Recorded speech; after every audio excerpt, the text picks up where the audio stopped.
తెలంగాణలో రెండో రోజు పర్యటిస్తున్న ప్రధాని మోదీ నేడు సంగారెడ్డిలో పర్యటిస్తున్నారు.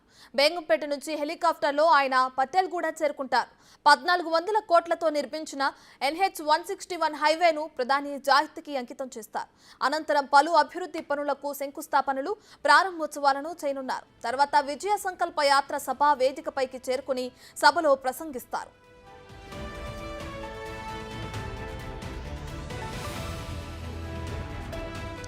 సభా వేదికగా 9,021 కోట్ల రూపాయల అభివృద్ధి పనులకు వర్చువల్ గా ప్రధాని ప్రారంభోత్సవాలు, శంకుస్థాపనలు చేయనున్నారు.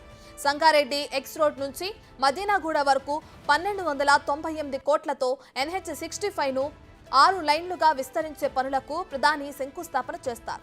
జిల్లాలో 399 కోట్లతో చేపడుతున్న NH-765D మెదక్ ఎల్లారెడ్డి హైవే విస్తరణ, 500 కోట్లతో ఎల్లారెడ్డి రుద్రూరు విస్తరణ పనులకు ప్రధాని శంకుస్థాపన చేస్తారు.